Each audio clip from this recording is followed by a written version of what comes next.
All right, hold on. Is everything working? I think we got it all working. It's a little blown up, but oh well. We're working our way through this. Welcome, folks. Welcome. I know, like I'm all dressed like Lebowski and everything. You know that I would believe the Coens are fans of noir. You know, noir is their thing. Would you consider the Big Lebowski a noir film? Hmm. Something along that In an, region. I know they have in other an films. What was that, Tommy? in an abstract way, I probably would consider it. Yeah, in an abstract way. Welcome back, folks. I know you guys haven't seen me since last Saturday. A lot of personal stuff happened, but we are here with our panelists, Tommy Brewer, who you guys know from our last panel where we talked about our favorite trashy, cheesiest 80s horror films. And we got Steven on here. Some of you guys may know Steven. I interviewed him for the newsletter. Uh, oh, God, when was that? Back in June? Maybe earlier than that? Somewhere around there. Yeah, way earlier than that. Yeah. But we got Steven on here. Me and Steven, we talk generally almost every day about, films and everything. And, it's, I think what the latest one's been about Killers of the Flower Moon and the holdovers. Those tend to kind of be. I still can't believe Killer of the Flower Moon bombed. It bombed. Yeah, that it didn't really do the business it deserved. But then again, most films of quality, don't really do so hot in the box office. They just like create that kind of longevity throughout time. But Yeah. you know, Uh, yeah. I had what was it? It was movie critic John Campia. He sat there and Hmm. said, I think it was him, or it happened on the John Campia show that I was watching about this. That they said that probably one of the reasons why it bombed was because Martin Scorsese, shitting on the superhero genre, and it's like, well, you kind of shat on the people that go to the theater, and it's like not Yeah. the entire fucking movie audience is willing to sit down for 3.5 hours, I believe, to watch a Yeah. film. And then some people started mentioning, oh, that's a streamer's film, like that's a streaming service film, and like I was all like, really? It's all I like, guess in terms of like maybe the runtime it can be, but yeah. I was about to sit there and say, Tora was like how many hours long? And that was a uh, long ass movie. Um, But also, too, that was an epic. I don't really think that probably Killer of the Flower Moons is considered an epic, but, one hell of a great period piece. Um, oh yeah. but, yeah, welcome back, folks. How you doing, Jessica Jones? How you doing, Ghost Girl? Thank you, sis, for taking care of the shout-outs for me. We've been gone a week, and she still hasn't lost her touch. That's actually a miracle. Um, you doing okay? I feel that. Today, I was somewhat able to bounce back. Um, what the fuck is the knives for? Put that away, sis. I don't get no respect here. I don't get no respect at all. Probably most of the people watching this probably actually won't understand that reference. Oh gosh, now you made me feel even more old, man. So, folks, on this panel, we're going to do something a little bit different compared to I do. I know you do, Jessica Jones. So, on this panel, we're going to do something a little different. We're actually going to go through a little bit of an explanation for those that do not know what film noir is. I kind of have a little bit of an outline here. And I actually will put in the YouTube video, I will actually drop the work cited in the comments below, in case people have a argument over, well, I don't think that's what noir is. It's like, shut up and read this Hollywood Reporter article. Like, in the Britannica dictionary, it's like, that's pretty much where I got this from. It's like, you gonna tell me the Brits are wrong? But yeah, starting off and everything, what is film noir? Well, it in term is translated from French to dark film, a style of filmmaking characterized by such elements as cynical heroes, stark lighting effects, frequently use of flashbacks, intricate plots, and an underlining I can't even say that fucking damn word. Existentialist philosophy.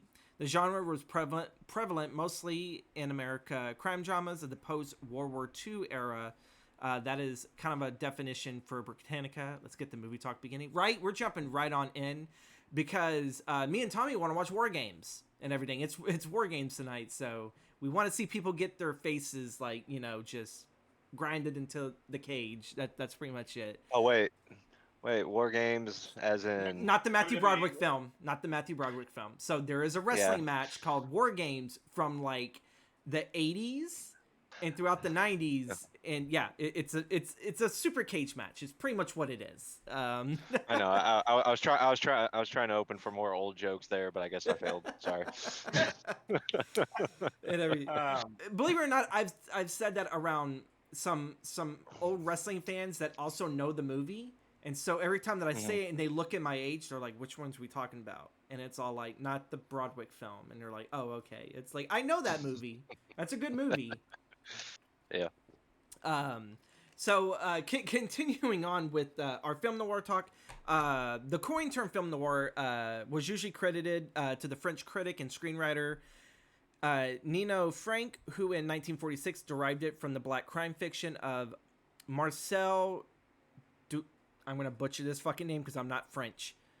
Duhamel Seri, Noir Publishing Imprint, Raymond Board, and Etienne Chameton. I have no clue. I am offending people, and I do not care at this moment. That was an excellent attempt at the accent, though.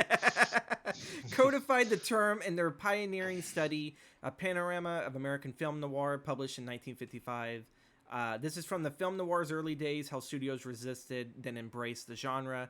Funny enough, so that's the name of the Hollywood Reporter article, but I don't see noir as a genre. Probably maybe back then when it started, that was probably considered a genre, but in all honesty, you can label those as crime films or just melodramas, I actually, mind if I say something here? Yeah.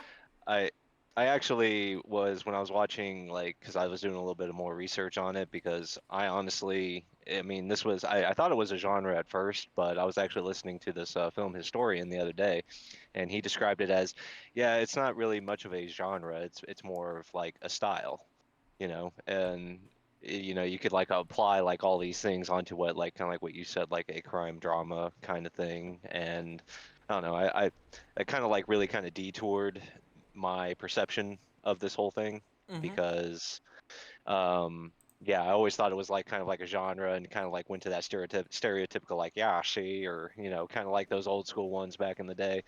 And yeah, it just like, when I saw that, it just like totally skewed the perception of like saying like, okay. And then it made me realize like kind of like the films like everybody else picked, and they were saying like how this was kind of like noir, like one certain one, I'm not going to say which one, was a Coen brothers film that we're going to be talking about later, I'm assuming. But I was like thinking about that, and I'm like, I really do love that film, but is that a noir? And then when I was like looking more into it, I'm like, holy shit, that's like as noir as you get, Yeah. Like, So, when you look at the noir films of the past, especially like its beginning roots, like in the 40s, and then you look at it today, yeah, you can definitely sit there and kind of feel like, oh, like, well, these look like totally two different things, but the underlining, like, just how it's filmed, the lighting, everything of what we described to it, it still to this day very much holds up. Now, it's not nearly as exaggerated as it was back then, because for some reason within every generation we have to make it look more real. It's like we get less away from the fantastic, and it's like, no, we have to implement more realism and less surrealism, unless you're I'm banking on the Monty Python member's name that became a director. Gilliam, Terry Gilliam. Yeah, Terry Gilliam, he was like, I don't give a shit who the fuck you are. I'm going to do the most surrealist films ever, and they're like downright one of the best films ever. Brazil, and all sorts. Adding to our noir talk, Boris Inkster's Strangers on the Third Floor in 1940, which, by the way, has low lighting, flashbacks, and Elijah Cook Jr., is often cited as the first true noir exemplar, which is funny because we keep on, so far since I've kind of rebranded and restarted the movie talks, this is the third time that I have brought up Elijah Cook Jr. No, fourth. I believe. Fourth time that I brought him up, because when we had our Vincent Price, or not our Vincent Price, or William Castle movie talk back in October, we were talking Elijah Cook Jr. And the role, it was very minuscule, but again, his character role stands out from House on Haunted Hill.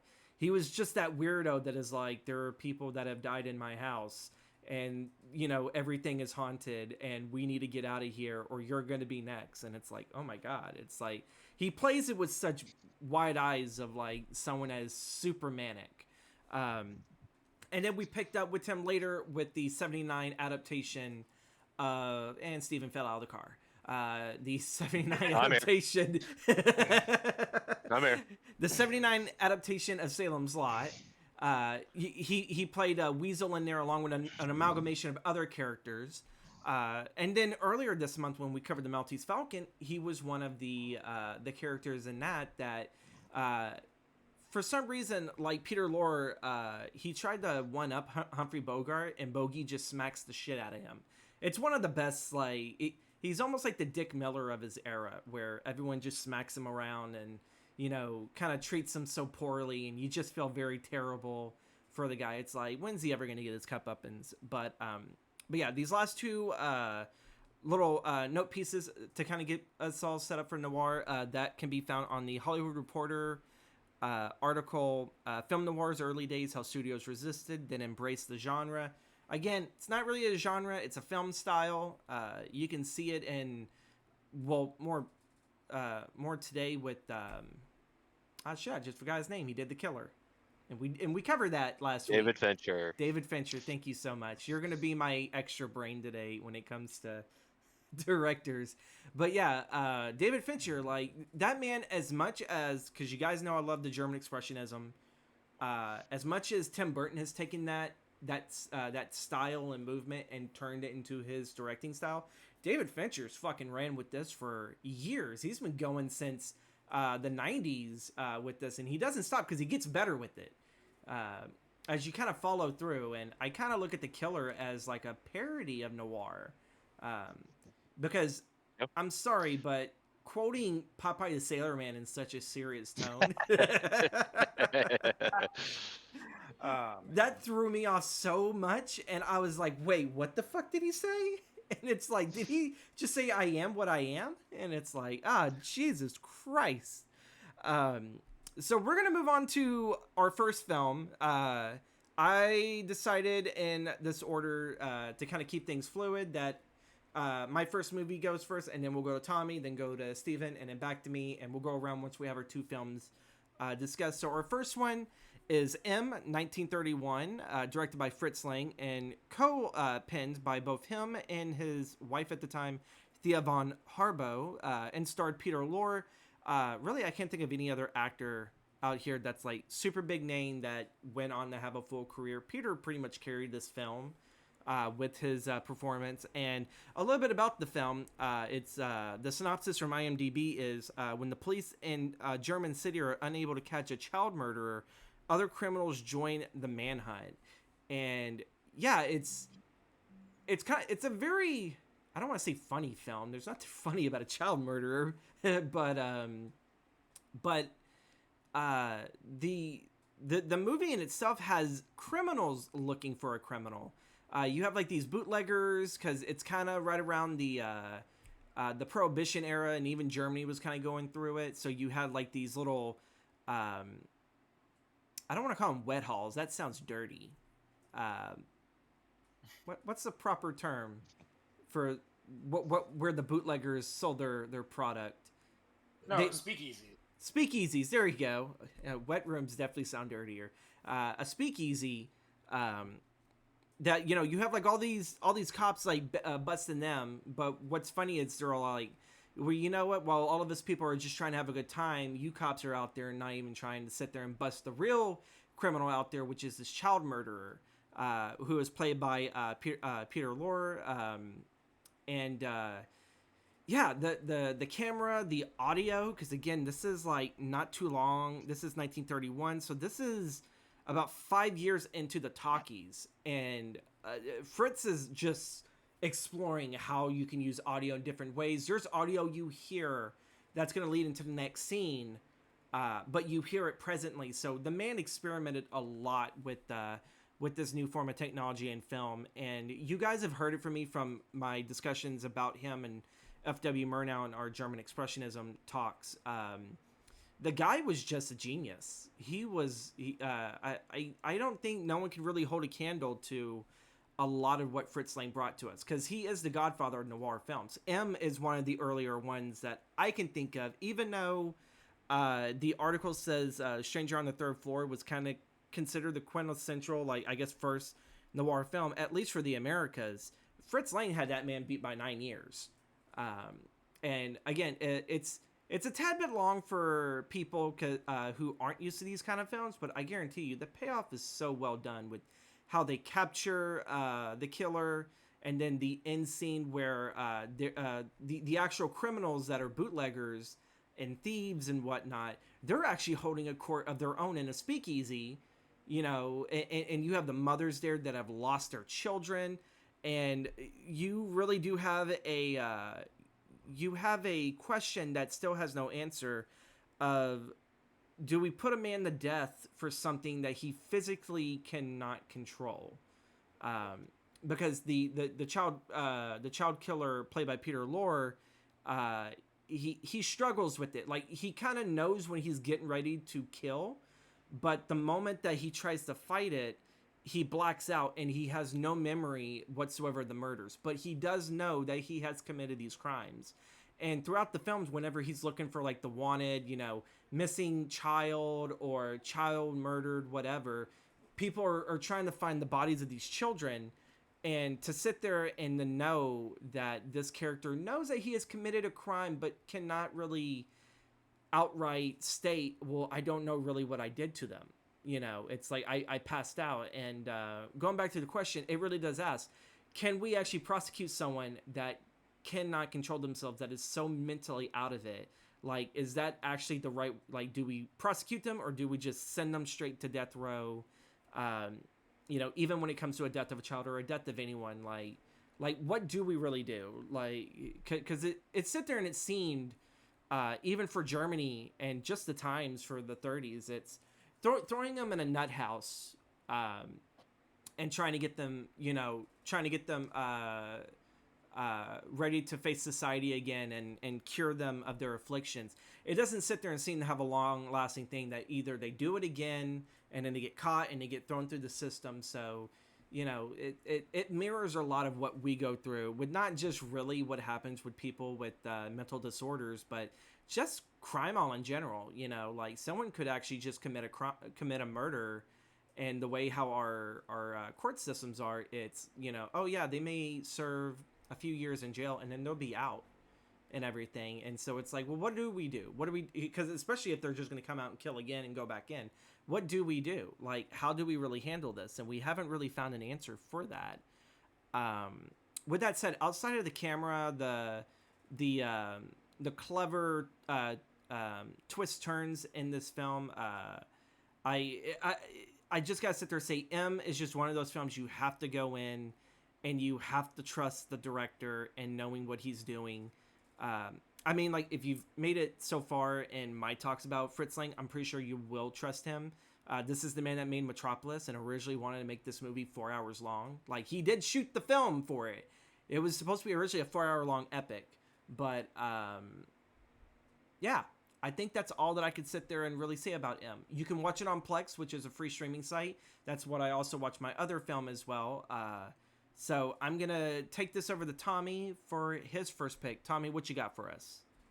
So, my first pick, I went ahead with the 1950s movie In a Lonely Place, directed by Nicholas Ray, written by Andrew Salt, and starring, to me, the man that I view as exemplifying film noir, at least in America, Humphrey Bogart, with Gloria Graham and Frank Lovejoy. Now, the reason I picked this film is, one, as I first stated, I just sort of associate noir with Bogart. He always has that kind of character about him. And the thing that made this one interesting was it's Bogart on the other foot. So it's not Bogart being the one responsible for solving the case he is the prime suspect, which to me was very interesting. Kind of just seeing an actor that's known for something being put in an opposite light. So the synopsis of this film: Humphrey Bogart plays this screenwriter who has been not out of work. He still has a name for himself, but he hasn't had anything big in a long time. So he's being tapped to do an adaptation of this book. And one night, this waitress at this restaurant that he's at that has talked about the book. She knows the book inside and out. So he invites her back over to his place after they have dinner. She gives him a synopsis about the book. It's not a very good synopsis. She's clearly mispronouncing everything. But, he gives a synopsis. He sends her on her way. And the next day, it's discovered that she's been murdered. So the film then goes into Bogart being questioned, his neighbor being questioned, and initially the neighbor somewhat clears his name, but he's still being questioned. He's still the prime suspect because they don't have any other leads. He's the last person seen with this girl. But it kind of takes a back seat for a while, because what happens is we then see a relationship form between Bogart and his neighbor. They start, from a romantic relationship, and it moves really fast. And while we're going through this, we start seeing some violent tendencies from Bogart's character, and it starts really trying to piece together: was he the one responsible? Because we don't actually see the murder happen. All we hear, it's something that happens off screen. So we never get any confirmation until the very end, when we do get a confession from the real killer, who was the boyfriend of the girl who was murdered.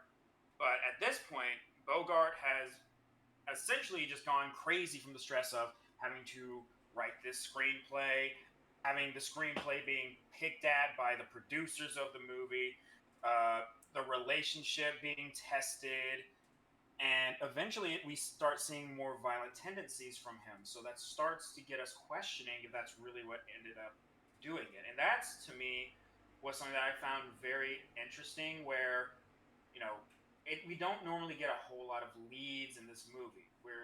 And the fact that the investigation itself kind of turns into the B plot, but it's still being fueled by the A plot, kind of just shows this very interesting dynamic with Bogart and with just all the characters in general.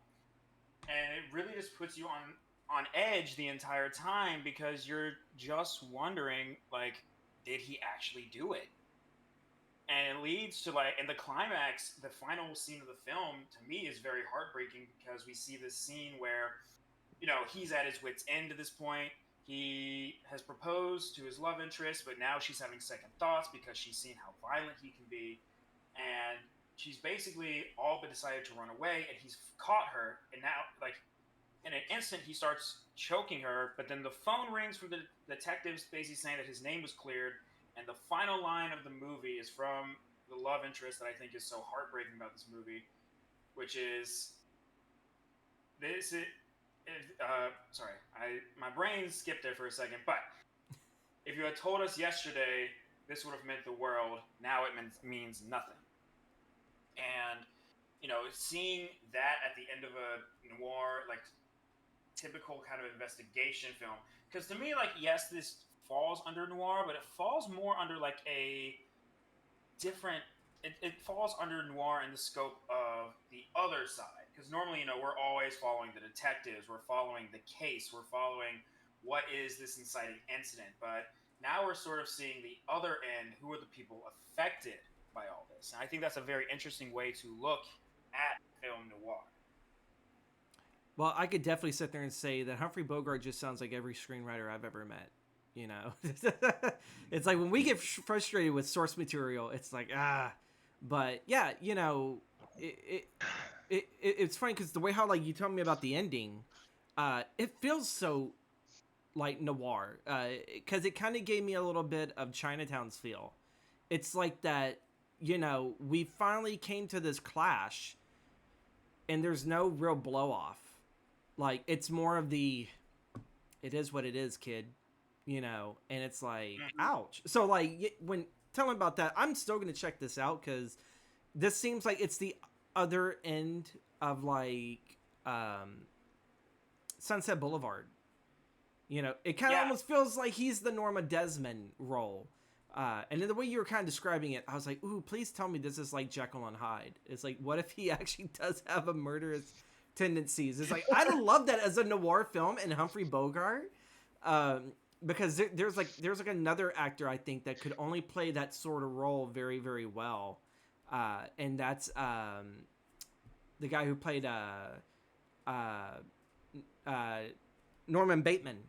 I think like he's probably played that dual role very well, like the Jekyll Hyde role. Like I mean, he literally did Yeah. play Jekyll and Hyde, but seeing his role between Mother and Norman Bates, you know, that's what I was hoping to get and everything. But yeah, that fucking sounds awesome. Where did you come across this film? So this movie is on Tubi right now. I know it's probably going. I just watched it earlier to get a couple more notes, but it is leaving in 6 days, so I do not know where you might be able to find it afterwards. But for like the next week, it's on Tubi Okay, folks. Well, by the time that this comes for out, free. if people are watching this on YouTube, it won't be on Tubi no more, because this is gonna be coming out like in 2 weeks or so. Uh, Oh well. I don't but know. Let me see. but yeah. Yeah, and you can just find it on other places. Apparently, you can watch it for free on YouTube. Oh, yeah, you Is can it? watch it for free on YouTube. There you go. Oh, okay. Okay. Well, YouTube, you better keep it for free for like 2 weeks. So after people are done watching this, they can go watch this. Because I hate that. Because I was supposed to watch what was it? It was another Terry Gilliam film. And the moment I Here we finally go. had, in the moment that I was getting ready to watch it, YouTube had taken off the free thing, and they're like, "Oh, here, pay $3.99 to fucking rent this movie." I was like, "It's bullshit." It's all like, um, so yeah, we got In a Lonely Place. That was Tommy's pick, and now we're gonna move on over to Steven to cover what is his pick. What's your first film? All right. So it's going to be hard to cover this kind of professionalism. I'm sorry if I'll sound like an amateur, but um, I one thing I wanted to state before, like obviously the two picks that I've chosen are a little bit newer than these current picks, and I think the reason why is like I mean I've always had an appreciation for film noir and what it represented. And then when I delved in a little bit deeper, I must say, you know, I even have my appreciation has increased a lot. And but the one thing that I was noticing when I was first introduced to it, because I always thought it was kind of like first I thought it was a genre. Until I figured out it was more of a style because it still is shown in a multitude of films today. And um, I always thought that yeah it was a genre back in the day that was mainly pertaining from the early 40s to the late 50s. And while I did enjoy movies like The Maltese Falcon and Detour and things like that, there there, there I always had like a little bit of problem being like immersed in some of those movies because back then they were all like living into like some kind of a code to where that they weren't like really preventing like any kind of showing of like the real grittiness of what this style can present. And when I started hearing the term neo noir, I started getting like started being a little bit more fascinated about like them representing more of like what is reality. You know, you couldn't like really swear, you couldn't really like show anything like too violent. There was like correct me on this, like wasn't it the film Detour where they had a problem, I guess, with exhibition because the um the ending, I guess, uh wasn't satisfactory. Yeah, it was a far more depressing ending compared to, Yeah. and they kind of hated how we came this far with the characters, that the studio was all Hmm. like, we have to give the people a happy ending. We can't just shit Right. on these people. And uh, the filmmaker was like, just watch me. But yeah, they, they, Right. they, they, they had some issues. Yeah. Yeah, yeah, and I don't know. I guess mine was like the antithesis or the opposite of that. And like I love films that are just like no holds barred, like just like really willing to go all out and showing like the dark side of human nature is basically what this style is mostly all about. And my pick was Clint Eastwood's Oscar-nominated film Mystic River from 2003. And this movie starred Sean Penn, Tim Robbins, Kevin Bacon, Marcia Gay Harden, Laura Linney, and Lawrence Fishburne. Stellar cast, right? And I think what's his name from The Sandlot was in it. The the new kid. I forgot his name. Name escapes me. I'm gonna like But upset a bunch of people. I've never seen The Sandlot. you've never seen The I've Sandlot, never, yeah, huh? Really? I've never seen The Sandlot.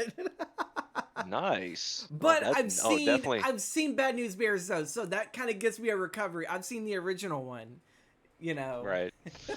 Mhm. Right.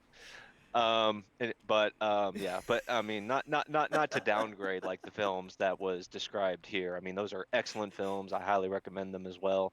Um, but I guess the reason why I lean towards, the later years is because, yeah, I just felt like it connected with that dark world a lot more closely, if that makes sense. Yeah. And this one is mine deals like I love the element of psychology in films and the characters, and while this is technically a film noir, it's also dealing like the uh the results of trauma, and untreated trauma, and how things can be easily eschewed if not receiving the proper details of what's going on exactly. And so the story is, on the surface, it's a story about a missing person, and they are investigating where she is for like the first third of the film, and then it found out that she was murdered. And so they go into deeper and try to figure out, who the killer was. Very simple, kind of like surface level stuff.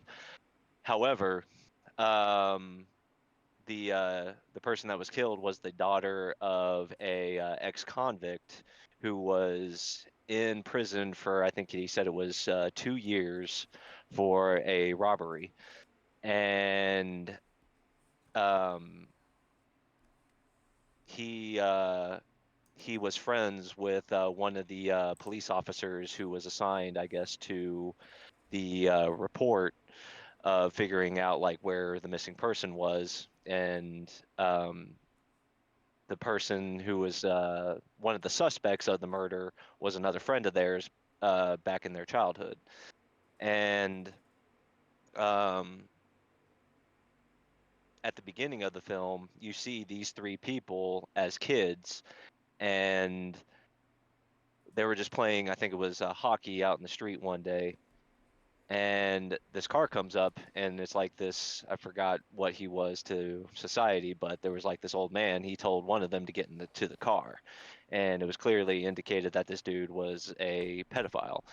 And so one of them did get into the car without fighting him off. And then he was able to escape, but it wasn't it's not really shown, but it's indicated that he endured a lot of abuse from them for I think it was like a week or so, and it really stuck with him throughout until his adulthood.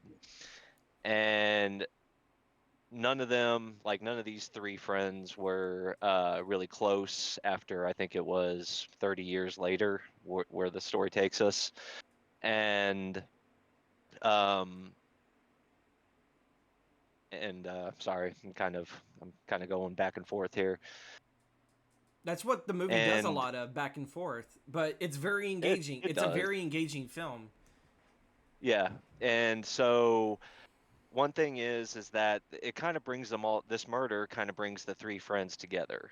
And not together like in a sense of like being close and being friends again, but they have a reason to contact each other, because it's pertaining to this case.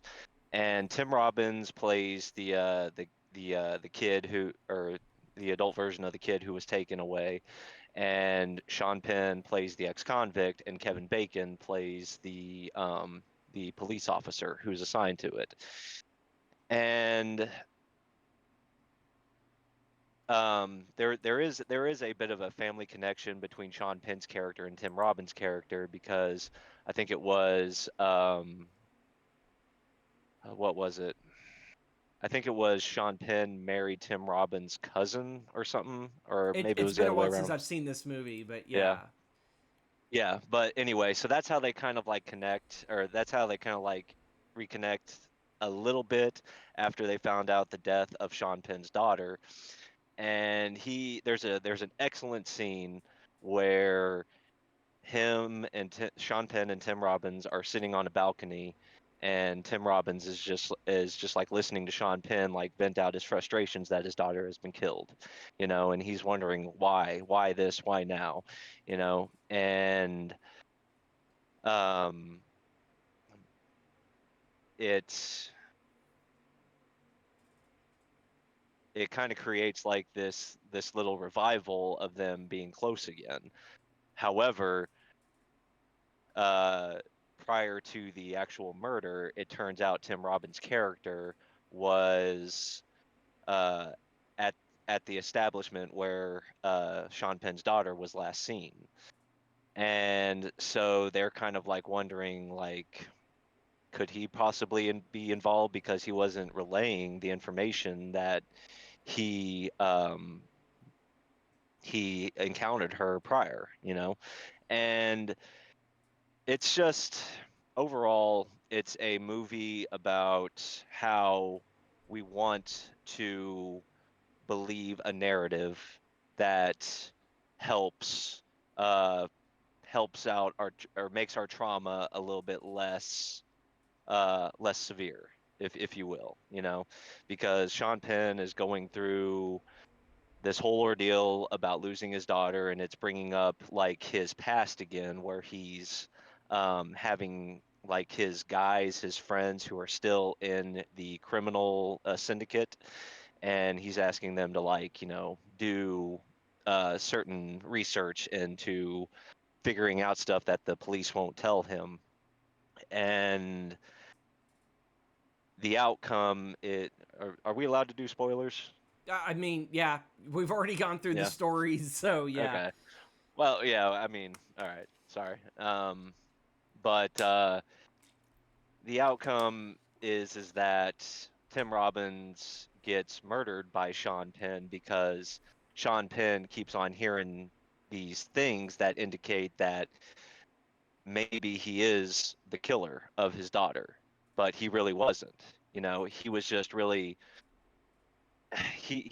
the reason why was is because that same night Tim Robbins' character came home with blood all over him, because he was beating another pedophile that he encountered, um, who was committing abuse towards this young person, and he just like pulls him out of the car, beats the crap out of him, and he nearly kills him. And but you don't see that until later on, Yeah. when it's like in a flashback form. But so the whole movie, you just like see him come in with like this shirt drenched in blood, and he he tells the story of the truth, but you don't know it's the truth, and because it coincidentally happened on the same day that his daughter died. And there was like certain connections to the actual murder of Sean Penn's past, because Sean Penn was ratted out. The reason why he went to jail in the past was because he was ratted out by this guy named Ray something. But he the connection is that the guy that ratted him out, it was his son who killed the daughter, and it was also the brother of this one person who was seeing the daughter, and Wow. became like this amalgamation of and then they were also thinking like they were also kind of investigating the brother, the older brother, who was played by that guy from The Sandlot, and they were wondering like what was his connection because you know um, they were keeping their relationship a secret because the daughter knew that he didn't. I think she knew that he didn't care for the boy because the father ratted him out. So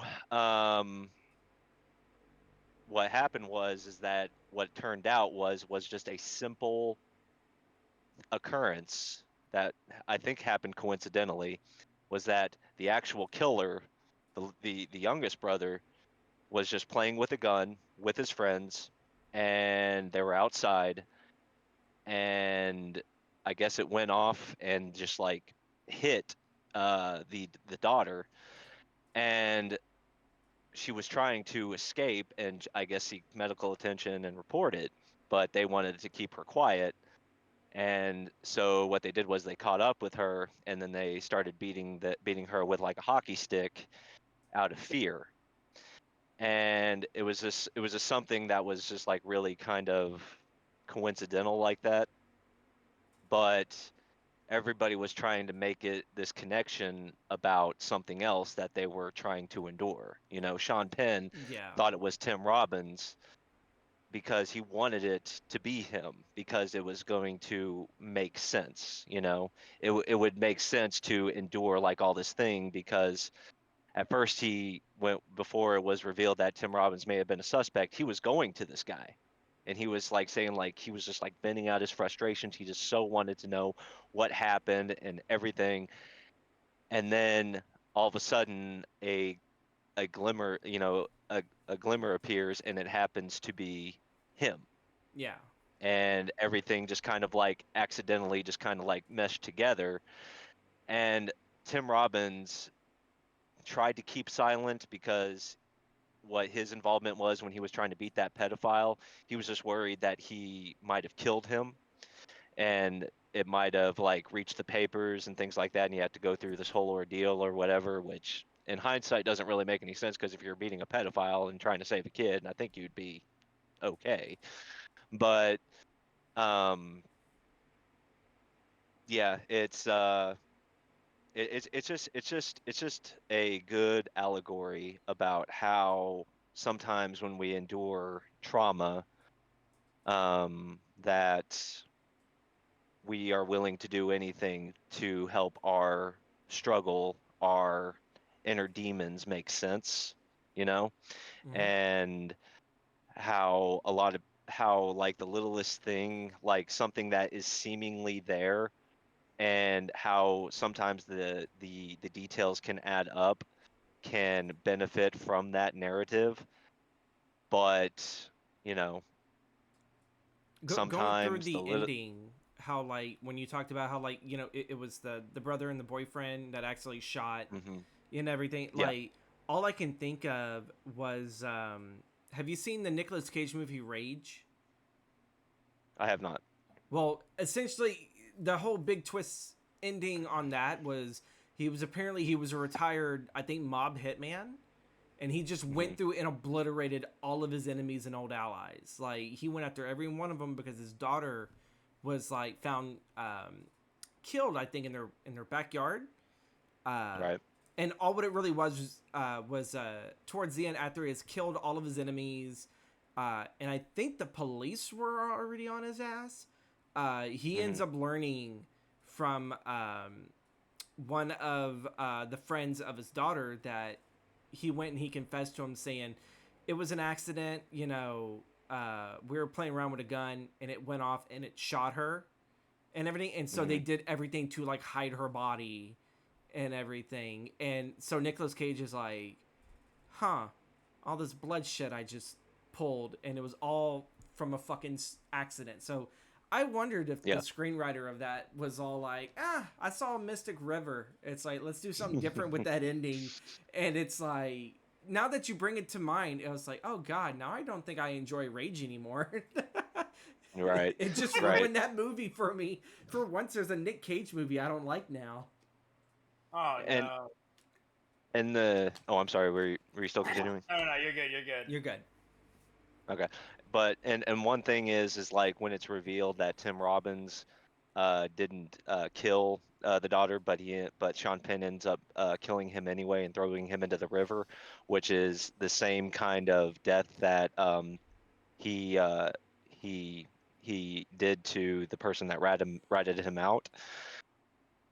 It becomes it becomes evident from Kevin Bacon when they discovered who did it, and he meets up with him after he's like sitting on a street. He's drinking like I think a bottle of whiskey, and he's like, you could tell like he's like really feeling horrible about what he's done, but I don't know, he's just like in this kind of like very numb space, and then he reveals it to him, um, that Tim Robbins didn't really kill him. It was, the son or the young son of the guy who ratted him out back in the day.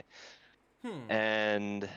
And he is just like, "Are you sure?" And he's like, "Yeah." And he's like trying to just like take it all in and realizing what he's done and how his rage, his trauma consumed him to a point where it wasn't reasonable. And he was asking, and then after he revealed who actually did it, um, they were wondering where they were asking where Tim Robbins' character was because there was reported that I think they found the body of a pedophile or something like that, and they were going to ask him like certain questions because I guess he was spotted at the location of it when it happened, and it just revealed to him that that was the reason for the blood all over his chest. And he's just like, oh my God, it just like all just came together for him, and he realized everything happened in the same timeline, except he wanted to focus on this one that Yeah. was pertaining only to him. And he asked him like, when was the last time you saw Dave, which was Tim Robbins' character? And he thought about it for a second and didn't reveal that he saw him last night because he murdered him. He said the last time I saw him was when he went down that street 30 years ago, when he was taken by the pedophiles. And it's kind of, it was kind of, to me, kind of representing like how he died a long time ago and this person, was dead inside all along. It's this weird allegory I'm still trying to elaborate on. But yeah, it really is an insight into the psychology about how trauma can actually create if left untreated, can create a person to do bad things. Like, okay, and here's another thing. Like after the reveal of who actually did it, Mm-hmm. Sean Penn's character is like standing in his bedroom in a corner, and he's just like looking down, and he's just like thinking like, what did I do? And Laura Linney's character came in and practically says that she was trying to justify his actions, like saying like, you were trying to protect the ones you love, and there's nothing wrong with that. And at first, I was like a little bit like thinking, what is Clint Eastwood saying here? And is this like directly saying like, as long as you have the best intentions, your actions, I mean, yeah, you have to be held accountable for them, but if it's morally right, is it always right? Um, but then I also started thinking of like the psychology of how people with untreated trauma can react to certain things. And with that, no matter how horrible the act, they try to work it into being like, try to make it justifiable, if that makes Yeah. sense, Well, you yeah, know? because you saw that in And Prisoners, with like yeah. everything that the Wolverine did Hmm. to the Riddler. He Hmm. fucked him up good and everything. And then Yeah. of course at the end, what? I don't even think it was Paul Dano that even did the crime, but it was the fact that it was everything that what he did. It was Melissa Leo's character. Yeah. Yeah. And then it took what's his name from Nightcrawler, Gyllenhaal, to discover that one. And I mean, there's like a lot of parallels. Kind of thinking now, the more that you describe it, I was like, God, this sounds like Prisoners too. It does, yeah. But it removes the aspect that these three main characters were like childhood friends, and they're just more of they're these three strangers all linked to one missing girl, and everything. But of course, it's all the same thing with. I was going to say Mystic River. My bad. It's the wrong film.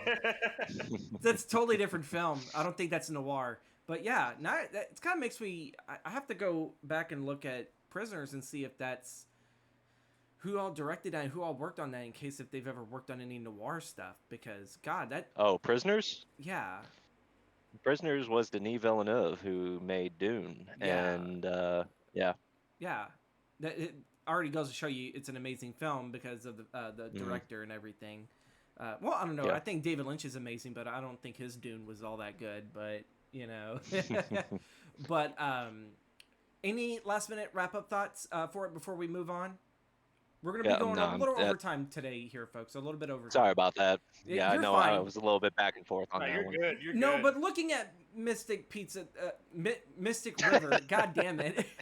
It's like there is so much like so when you look at the classic noir stuff, it's very cut and dry and very easy. Probably by today's standards, it's a little bit more black and white, very much like how those films are. But when you start really analyzing a film like Mystic River, and for one, you fall down the rabbit hole very soon. Like the moment you just start talking about everything that fits in line, and then when you're talking about the character's rage and trauma. And then you look at Tim Robbins, who did not kill the guy, but he still let his rage get there to the point where he was beating the shit out of the pedophile. But he didn't kill him because he was afraid to, where Sean Penn's character was willing to cross that threshold. And it makes it even more sadder that in order for him to cross that threshold, he had to do it to one of his own just to do that. Wait, so... Sorry, I mean, I actually watched this the other day, but... totally slipped my mind. So he didn't kill the pedophile? Did he? Or did yeah, because I mean, because well, that was the thing though, is that I'm pretty sure he did, because how Sean Penn finally figured out that Tim Robbins didn't do it. Well, I mean, yes, they did reveal that the son of the guy who ratted him out did it, but how they explained like the blood on his shirt was because I guess it was reported that they found the pedophile either beaten up or killed or something like that. I'm pretty sure it was killed. And then they were trying to ask him about that. Probably thinking that he would have, oh, this is your work then. Okay, well, so then it goes to show, because it's been a while since I've seen it. I haven't seen that one since, God, I was in high school. And you're talking 2012 to 2016, goddamn. No, 2008 to 2012. My bad, because 2016 was when I met you. So yeah, like both men have fallen in there, and what's sad is that Kevin Bacon's character, which is, I guess you would sit there say is like the neutral good. And all kind that. of, yeah. He's really not. I mean, yeah, he does try to like lure himself in and be the friend of both parties, except Sean Penn is like the only one not having it, but he knows that, but he tries to say like, Tim Robbins, he like gets information from Tim Robbins at first, and he's like, well, maybe you and I can have a beer, and he's like, yeah, sure. But then Tim Robbins kind of like catches on that he thinks he's, he probably doesn't believe him. And so he's like, he tries to, I guess there was a scene where he was like in an interrogation room, and he was asking like, may I have a Sprite?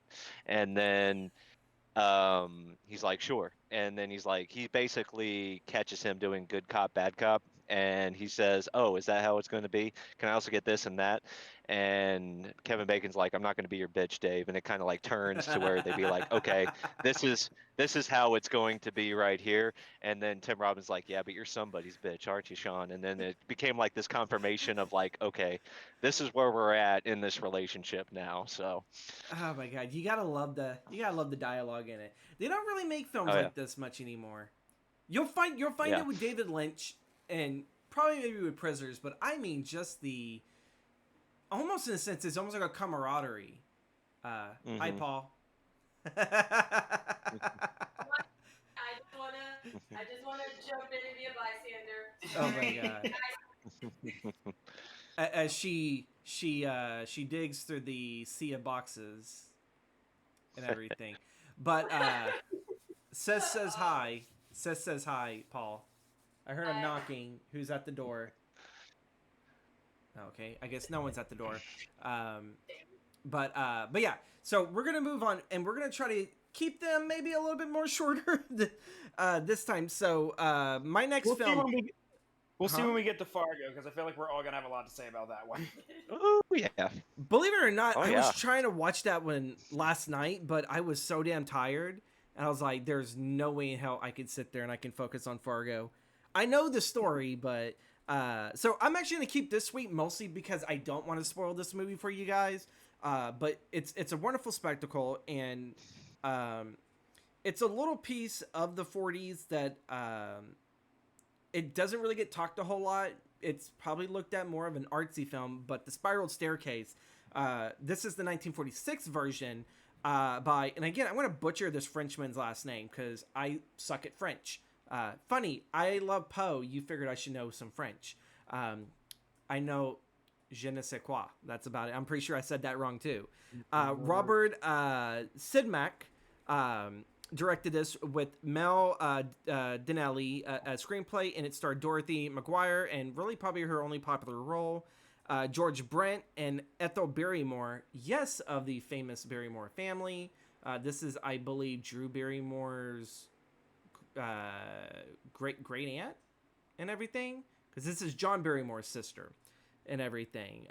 For Dr. Jekyll and Mr. Hyde, he did that stuff. But this film also has even more horror royalty in it, that it has Elsa Lanchester in the role.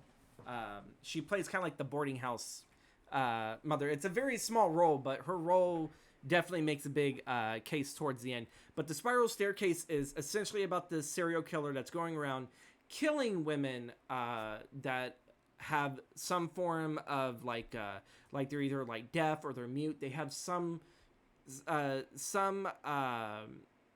injury to themselves. He tends to target them, but the one thing that I really want to sit there, afflictions, here we go, that's what the in 1916, a shadowy serial killer is targeting women with afflictions. One night during a thunderstorm, the mute Helen feels menaced. And one thing I really want to bring up about this before I let Tommy take over with Fargo is that this film is essentially a film within a film, because there is I don't think it's an allegory, probably more of a metaphor, that this movie is supposed to this movie's protagonist is the representation of silent cinema at its purest form, with no audio. You had to rely solely on the visuals just to do your storytelling, and that she lives in a world in which she can hear but she can't speak and everything. So it's almost like how silent films feel isolated and alone in a world full of talkies, which, you guys have been around here long enough to know that talkies are pretty much what films are today. They're films with audio, even though technically silent films did have audio, but you actually had to live play it. It was not physically in the film. But there is an opening scene to which we get to know our lead. I guess you would say she's like one of the original Final Girls, where she's actually watching a silent film and she's all engrossed and taken by the spectacle that's before her. And the whole damn time there's this woman that, goes upstairs to change and everything, and she's being stalked at by like this one merciless eye, which gets used again in Black Christmas, the original Black Christmas, with the crazy lunatic that's in the sorority house attic, just killing all the hot, sexy ladies. And then you have the chick that played Clark Kent's love interest and Richard Donner's Superman. She was drunk most of the damn time too, so it doesn't really help it that she actually had a real life drinking issue. Probably started it with that film. But yeah, like that whole scene where the woman is changing clothes and you have this beautiful scenery in which you see the hands, and there is a filmmaker overseas. She has this thing with hands, and she thinks hands are the most beautiful thing that you can film and use as like a metaphor in films, and she uses that in her own films. And it made me think about her and the statement that she made, because in that one scene where this woman has, I guess it's supposed to be like her blouse like that she's putting on, and we have the camera looked up at her hands with the light, and we are speculating because of how quick the hands grip and shake, through like, I guess, early signs of rigor mortis. It was just how the body tenses up. It's such an artistic sign to sit there and show a person's death without really showing, oh, is he stabbing her? Is he strangling her? What is it doing? It's such an artistic style of film, and I just think it's so beautiful. But check out The Spiral Staircase. That's also on Plex. Plex is actually right now currently, like Tubi, it's gone through like a huge influx of silent cinema and a lot of noir cinema as well, like the early stuff. Steven, I forgot to ask, where did you watch Mystic River? Oh, I have it. Oh, okay, there we go. All right, so he Yep. physical media folks, own it. So I'm one of those idiots. Like when a movie like comes out, like on the day it comes out, I don't wait for it to go on sale. I just like, I don't care if it's $30. I'm like, I'm getting it. you guys support the artist somehow. Right. So moving on to Tommy's pick, Fargo, not the TV show, but that is a good show from what I've been told. Take it away, Tommy. Take it away, yeah. Tommy boy. Yeah. Fargo, the Coen brothers classic. Starring with James Mason, Frances McDormand, Steve Buscemi, Peter Stormare. Just a great ensemble cast. Yeah, so this is probably one that I was even questioning. I asked James about this before, I finalized my list of what we would consider noir. But to me, it has a lot of these old school noir styling.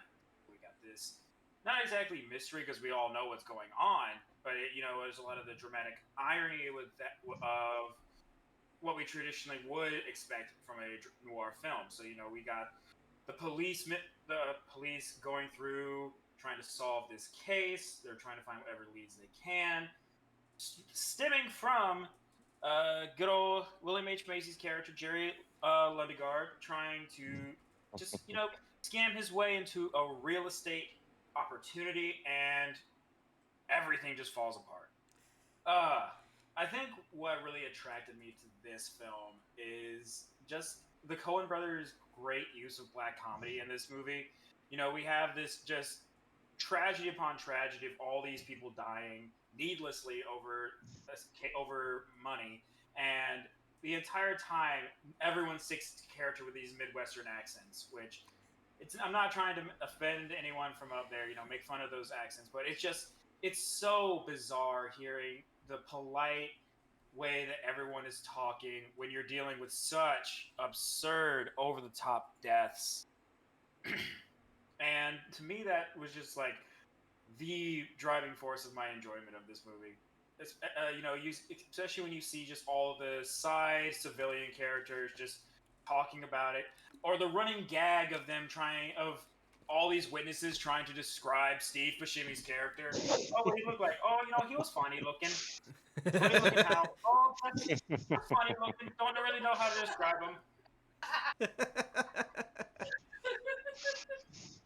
No, but it's just so great. And then for the time, the Coen brothers' use of blood effects, and this is also really fantastic. I love, especially seeing towards the end, Buscemi dealing with his face wound. I thought that was a nice touch. I thought that was really well done. And I'm kind of jumping around all over this place because my thoughts on this movie are just all over the place. But I just genuinely love just the beat-to-beat moments. And here, again, it all just comes back to the absurdity of, this is a movie that in the hands of any other director, if Martin Scorsese directed this movie, this would be played 100% straight. It would feel like a Law & Order episode. But yeah. You put it in the hands of the Coen brothers, who have just a great sense of this really dark humor, and it elevates it into more than just a noir film, because that's to me what really puts this movie as a classic. It's like base noir. Like the base of it all is noir, and then they build it up with the comedy. And to just point this out, the 90s had some of the best black comedy and tragedy, and like you had Cable Guy. Like, I know people kind of laugh at that film. You really analyze that film, that is about a lonely motherfucker who had the worst parent, which it was Kathy Griffith. So that goes to sit there and show probably not the best parent and everything. It's like, when am I gonna have a brother? You said I was gonna have a brother soon. Well, of course, that's why mommy has to go to happy hour. And it's like, oh dear lord, But yeah, the Coen brothers, and along with Ben Stiller and all of these wonderful filmmakers of the 90s, they brought us a form of black comedy and tragedy that, to be honest, we've never been able to replicate it. Probably really the only thing outstanding we can say in the 2000s that came for comedy was the 40-Year-Old Virgin, and pretty much just everything Judd Apatow. Pretty much it. I can't really think of any. That and the Hangover films. That's probably really about it. Those are our stepping stones of the 2000s. But I think the 90s. Huh? Oh, sorry. Go ahead. No, continue. Well, I was gonna say there was actually one hidden gem that I actually saw that was really, really dark. Y'all know Bobcat Goldthwait, right? Mm-hmm. Oh yeah. Yeah, he directed a bunch of films, and one notably, I think it was the same year as Hangover, 2009.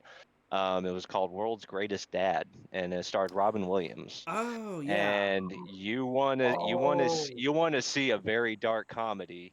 That is as dark as it gets, in my opinion. Because there were And like I'm not moments. gonna spoil it.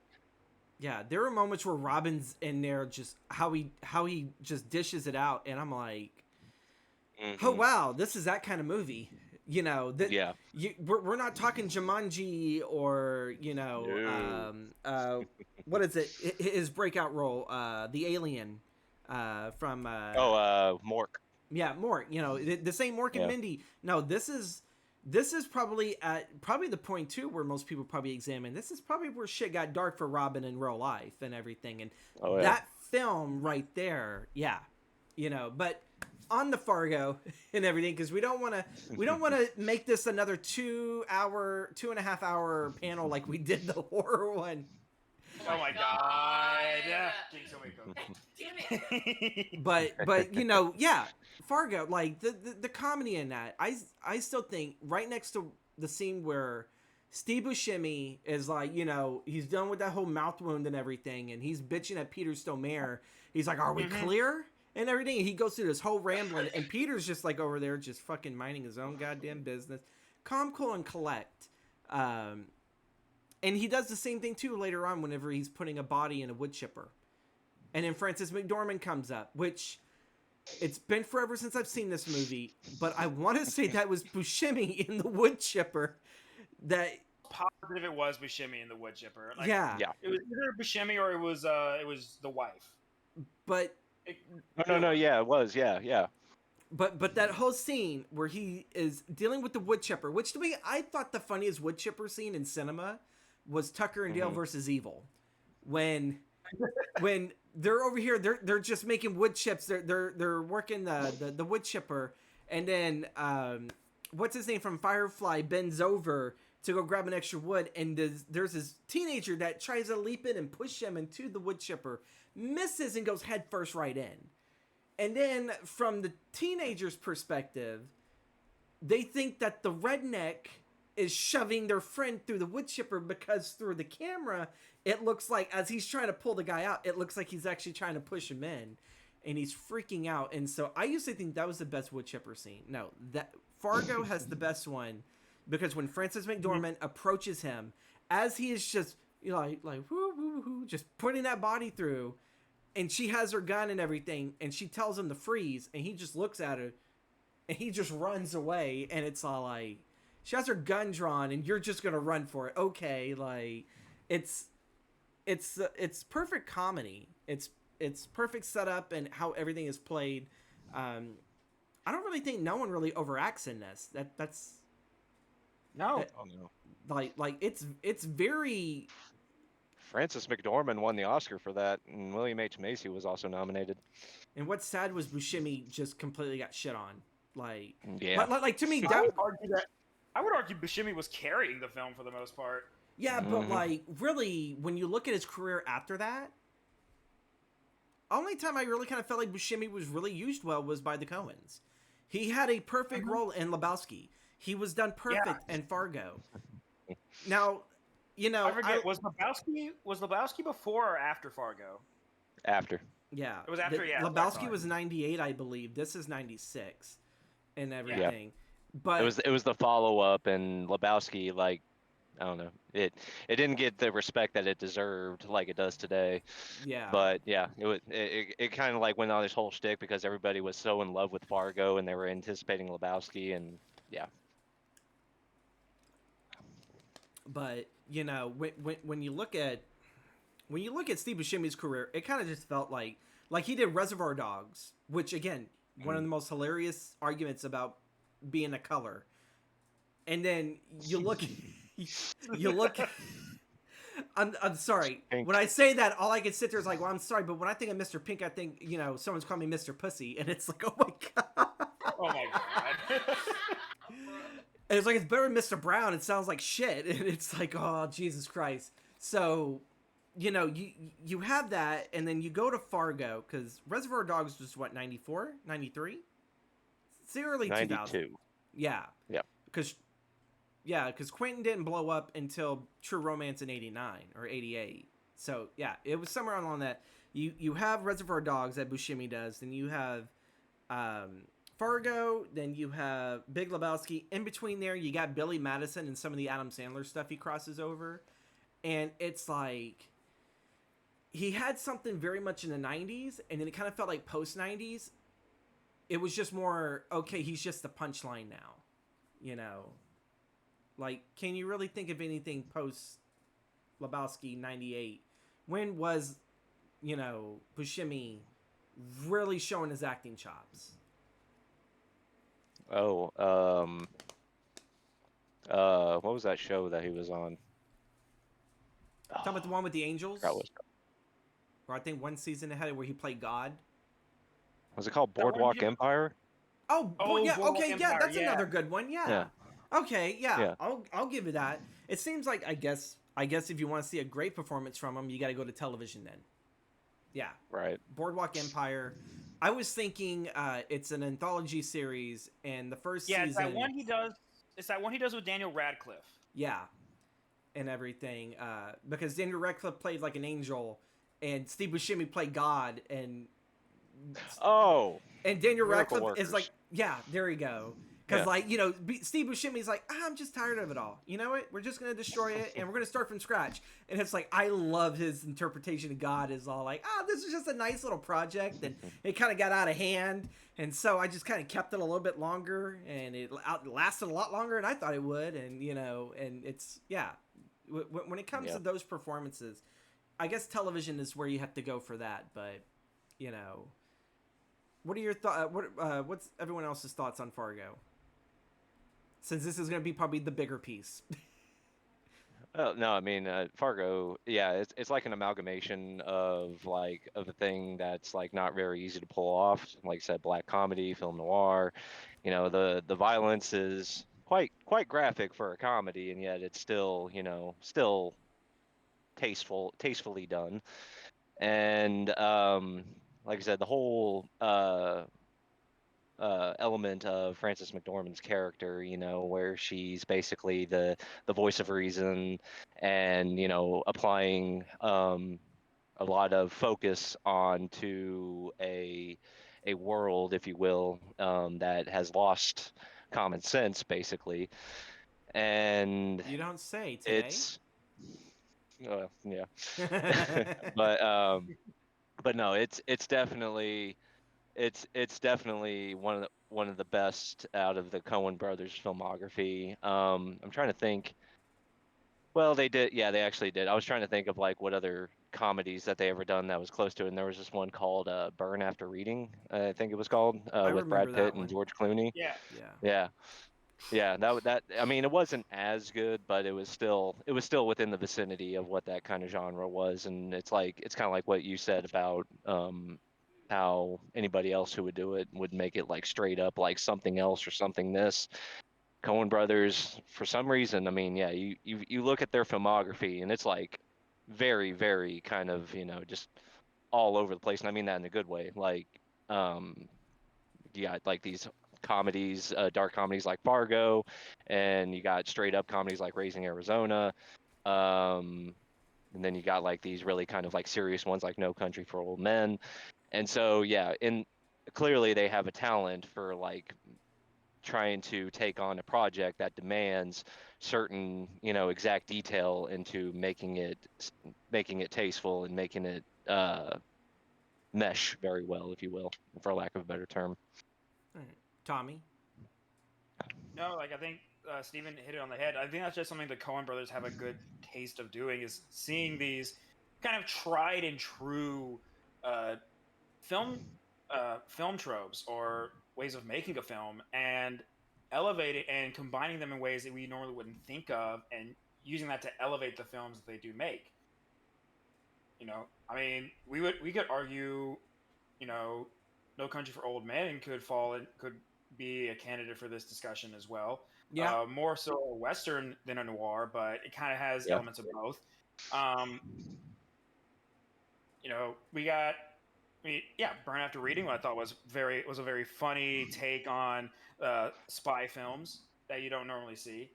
Um, and in the sense that it's not in the sense that it's parodying any of this. It's not a flat out spoof. It's not taking the piss out of these genres. It does it what I feel it does these genres with an appreciation for what these genres offer as far as filmmaking is concerned.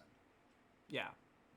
And to be honest, the brothers, they're definitely going to be looked at like 20, 30, 40 years from now. They're going to be looked at like the Howard Hawks and John Fords for this era. Like to me, Say it again? do, like the Howard Hawks and John Ford. Oh, sorry. You're talking about the Coen. I thought you were talking about the brother. Never mind. Sorry. but like to me, the Coen brothers are gonna look at like that just because of the style of what they brought in. And the sad thing is almost with every director nowadays, they get very much pigeonholed into a lot of the stuff they do. Like, I love David Finch, but you know what? David Finch is known just strictly for his crime films. I love Tim Burton, but everyone knows what a Tim Burton film is. It's always going to be that weird off goof. It's either a goofball or it's an off comedy, Gothic depiction, which really isn't at the end of the day Gothic whatsoever. It's more of a stereotype. So sorry, Paul, it hurts, but that's the truth.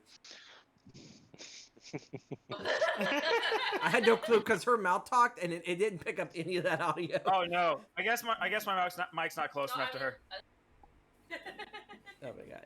Either way, but did we got Fargo locked in? I felt like we actually really breezed through that one. Actually, really, That was actually smooth. Yeah, I like that one. I like that one a lot. So now we're gonna have our final film, which Stephen will carry a good 45-minute monologue in. Oh yeah, I know. I'm like Kevin Smith. Like I go off on a thing way too long.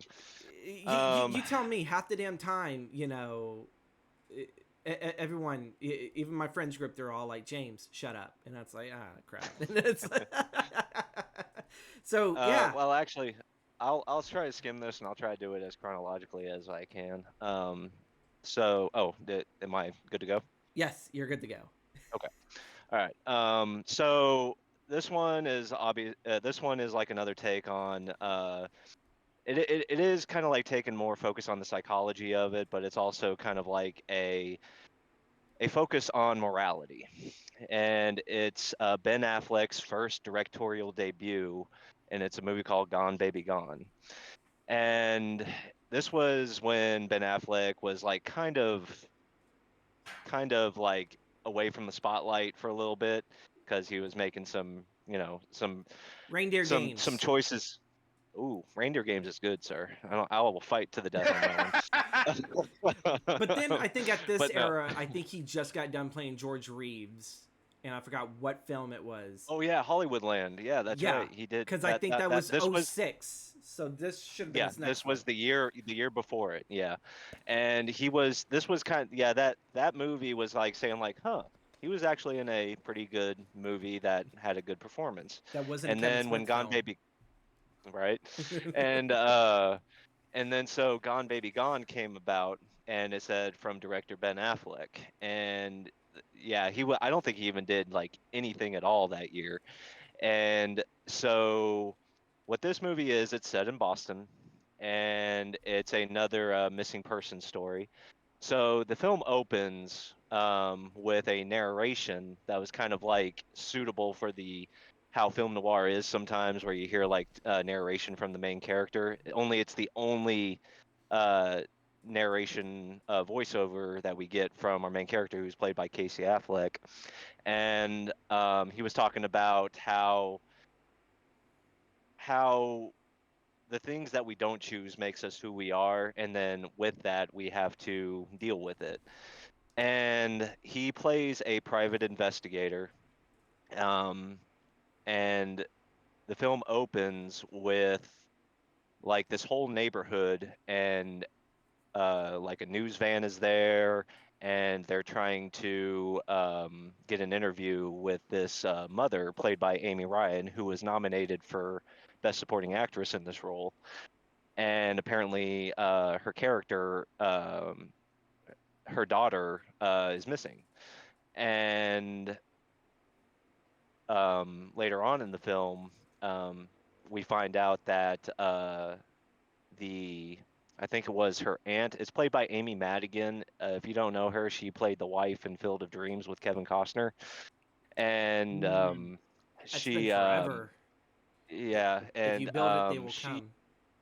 yeah, right. And she's really good. I think she's like a very. She was also in Uncle Buck, and but she plays. I think it's either the mom or the sister. I don't know, but of the one of the mother who's missing her child, and apparently the investigation is not going as well as they wanted it to. So Amy Madigan's character takes matters into her own hands and goes to Casey Affleck, asking him to start investigating themselves because they can dive in deeper and get more results than the law enforcement can. And Casey Affleck has a partner who helps him, who's also his personal partner as well. Um, and so they hire them, and the law enforcement gets wind of this, and they try to, I guess, combine forces with one of their people, which is another partner duo from the law enforcement, played by Ed Harris, and I think his name. I'm so pissed off that I don't remember it because he's such a good actor. I think his name is John Amos or something like that. And if you see him, you'll recognize him. And so they basically combine forces and try to figure out, what exactly happened. Um, but as they dig deeper, they find out that the mom is a very kind of low life kind of person, and was kind of like involved in drugs, and not really the best, suitable caretaker for the child. And so what happened is I guess because of her involvement in drugs, I guess something went wrong, and then what was assumed was, I guess, the person in charge kidnapped the kid. And so that was initially the what was initially thought of, and that they were just going to try to figure out who has the kid, pay them this much, and then they will give back the daughter. It was like really simple like that, right? And so once the mother realizes that the person holding her child captive was a person that she was involved with in terms of like handling drugs. She starts feeling remorse, she starts feeling regret, and she asks Casey Affleck's character to please find her child and she will start anew. So she's like really just kind of like just filled with regret. And It's he one way to made get her a off promise, drugs. Have your kids taken. right? And so he made her a promise that he will find her no matter what the cost. And this goes in to the third act of the movie. So what happened was is that the person that they suspect who has her, um, they kind of like do some deep digging and they think that there's this going to be this kind of like scenario where they'd be like, okay, you pay us this ransom, we'll give you the kid here. So they do it, but it goes wrong, and it turns out that the child is killed. You Oh know, God. and so they and this is only the second half of the movie, or I'm sorry, the second yeah, this is only the second act of the movie. And so um after a while, uh Ed Harris's character and all them, they said that they have like some kind of insight on another case where it involves a pedophile, and basically using this case as something as like to, I guess, make up for the failure of the previous one. And he ends up killing the pedophile and ends up killing everybody else that's involved into it, and he starts feeling kind of like bad about it. Casey or Ed? And Casey, sorry, Okay. Casey Affleck's character. And there's this amazing scene where after everything has happened, um, they're standing outside in a parking lot outside a hospital because Ed Harris's partner was injured, or no, he was killed during the whole process. And the tale kind of shifts into a morality of like what is acceptable and what isn't, you Yeah. know. And so he felt bad that he killed the pedophile, but he said it's okay, and he said, but murder is a sin. And Ed Harris's character says it depends on who you do it to. And he kind of goes into Ed Harris's character kind of goes into a story about how he planted drugs on a father who was a lowlife because he realized much of how much it would hurt the child if the father was still in his life, um, because he was like abusing the child or whatever. And so he planted something that the father didn't really do, and he sent the father for like 7 to 9 years until the kid was going to be a full grown adult. And he felt like that was the right thing to do. And he says, you got to take a side. You do this to a child, you do that to a child, I don't care who you are, I'm going to lay you the fuck down, is what he quoted. And he basically it showed like this guy went through so much trauma and so much shit that he experienced on the job that he felt like he had to do something, and he felt like it was okay to do so because nobody else was doing it, and he felt like the eyes of the law, you know, was hurting more children in the process. So that happened, and it kind of escapes me a little bit. But here's the thing, though: the missing child case comes back up, and it's revealed that the child wasn't dead. It was all Okay. a cover up. It was all a cover up because Ed Harris's character, his partner, the chief, played by Morgan Freeman, were all in on the disappearance of the child because it was reported about like the mistreatment that she was receiving from her mom.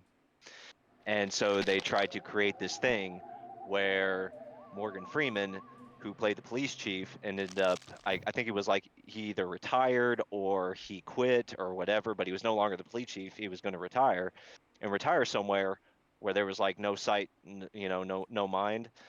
And it revealed that he had the child all along. And the child was with him in this isolated, beautiful home, you know, and he said, and Casey Affleck, I guess, I think he like received a tip or something like that, that he that this was happening, but he had to go see it for himself, and he saw it. And Morgan Freeman's like, now you know, so what are you going to do about it? You know, because if Casey Affleck's character reveals what's going on, the daughter goes back to the mom, who gives her a crap life, mistreated, and who knows what kind of future that will bring to her. Or the daughter can stay with Morgan Freeman's character, who is living this great life, who can be raised up, properly and become something, and not being raised by a selfish person because, the mom, again, played by Amy Ryan, um, she is very selfish and only likes to party and all this other stuff, right?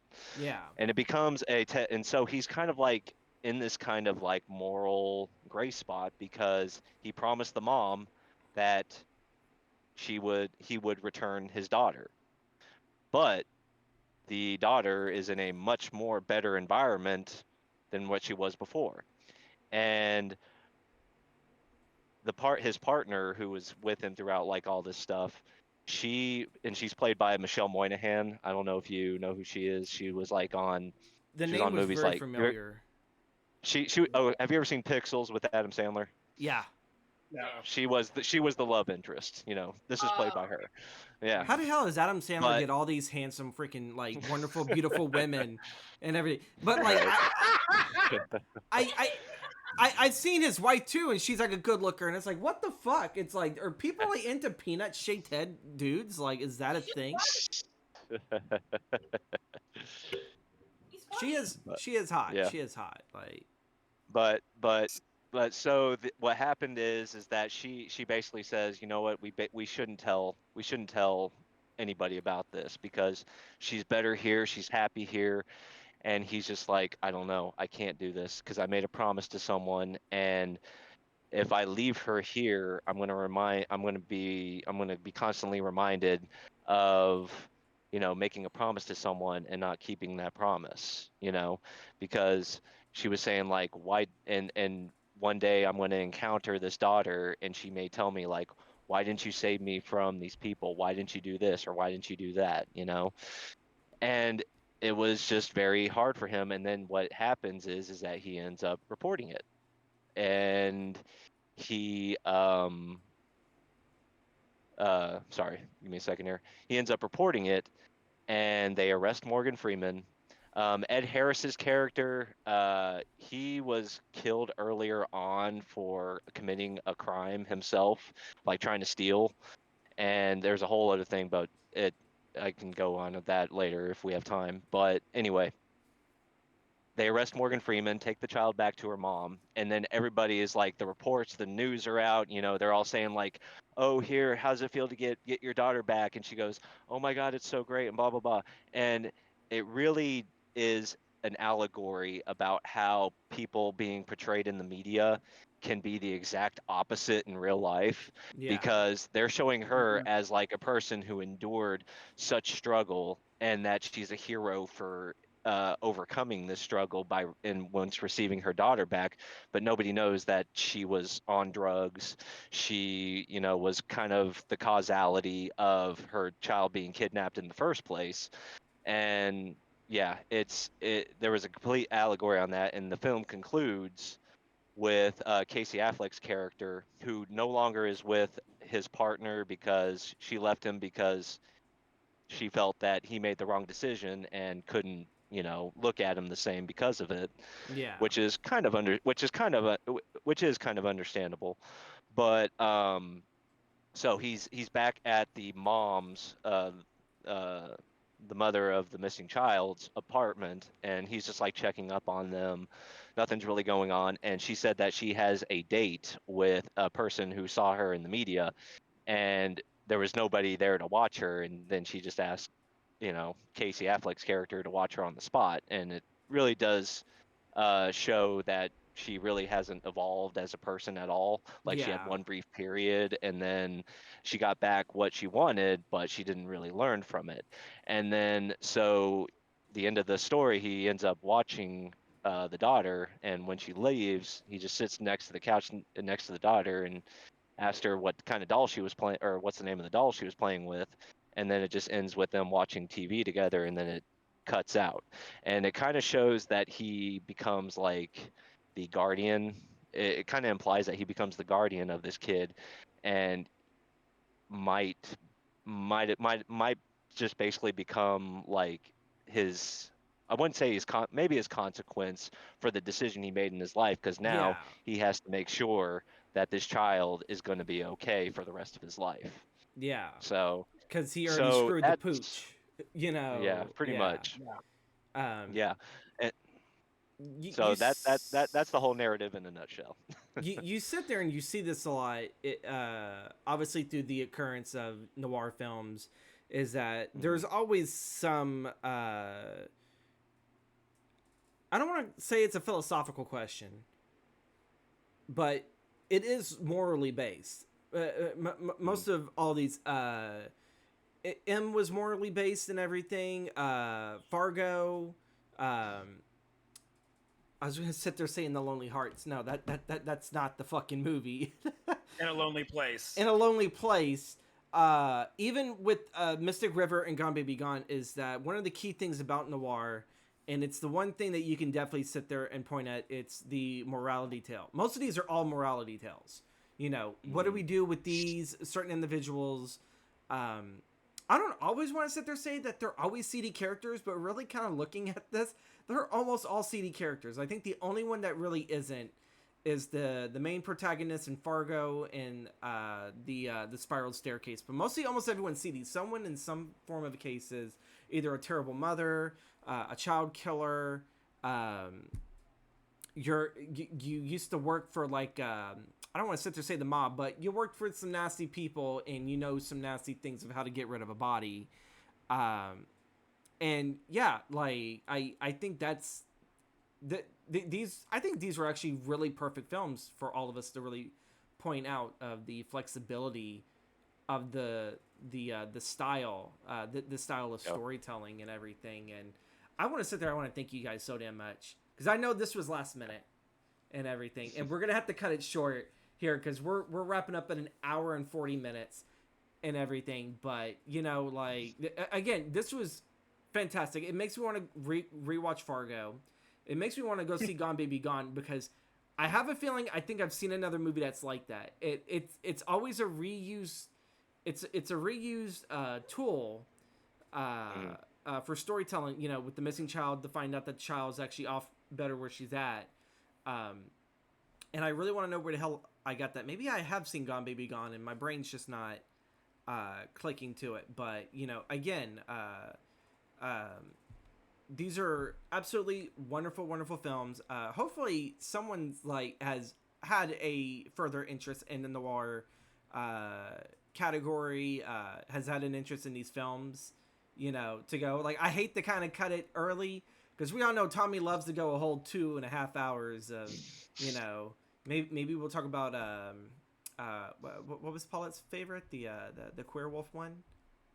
And everything. Oh my god. It's not my favorite movie. It's just so fucking ridiculous. If you haven't seen the horror panel for that, I don't know if I have them tabbed of like what decade or whatever, but oh my god, that movie right there, just learning that apparently the only way that you can kill these creatures is with the silver, butt plug or whatever, and I'm just like, oh, I'm definitely avoiding this off of Tubi.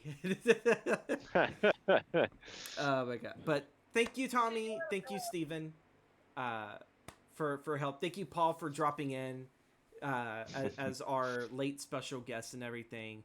And folks, thank you guys again for tuning in. I know, again, I've been gone for a week. We're definitely going to change that. I sadly will not be here next Saturday because me and a buddy are going to go see Godzilla -1. Woo! Yeah. I found out today that I can't go see the Holdovers unless I actually go into the city, because the theater that I played, I don't know if Godzilla Mhm. just kicked it out or if they had a limited only showing at my theater, but the Holdovers was one that I was dying to fucking see. And I think I ended up telling Chris today, I was like, if I gotta fucking buy it on Vudu, it's like, I'll send you the fucking money. I want to see this fucking movie. Like, that is a film right there. I think if you had a very tough year, this 2023, I guarantee you this fucking film is going to sit there and do you justice. It's probably one of the best films of this year. I haven't seen Oppenheimer Absolutely. yet, so I can't really sit there and say, is it better than Oppenheimer or is it better than Barbie? I haven't really seen both of those, so We did both. Yeah, we did Barbenheimer. yeah, you guys got to enjoy the Barbenheimer and everything. All 5 hours of it. I did get to sit there say this Nice. year I enjoyed revisiting. Well, it was my first time seeing it in theaters. I saw The Nightmare Before Christmas in theaters. My sister took me. Ooh. That was Cool. super nice. And this whole damn time that I thought that this witch had like an extra eyeball on her nose, no, it was a fucking wart. I was like, God, that's one big ass fucking wart. But like seeing it on tiny screen, seeing it like even like on maybe my computer screen, seeing that, I always thought it was just another eye because of how big and just how weird Tim Burton was. And no, seeing it on the big screen, I was like, oh, it was a wart. Oh, well, that solves that mystery real quick. And I got to saw like the recent Transformers movie, which actually was a hell of a lot better than some of the other shit that Michael Bay was doing. Turns out Transformers can be a viable franchise when you keep Michael Bay away from it. Exactly. It helps. It definitely helps and everything. But with that done, folks, I'm actually going to sit there and go quickly say good night to these dudes and everything before we go find someone to raid. And then your boy here is going to go enjoy some war games. We're going to go sit there and watch some jackasses get sat there and thrown against a steel cage. Like every great Saturday night is.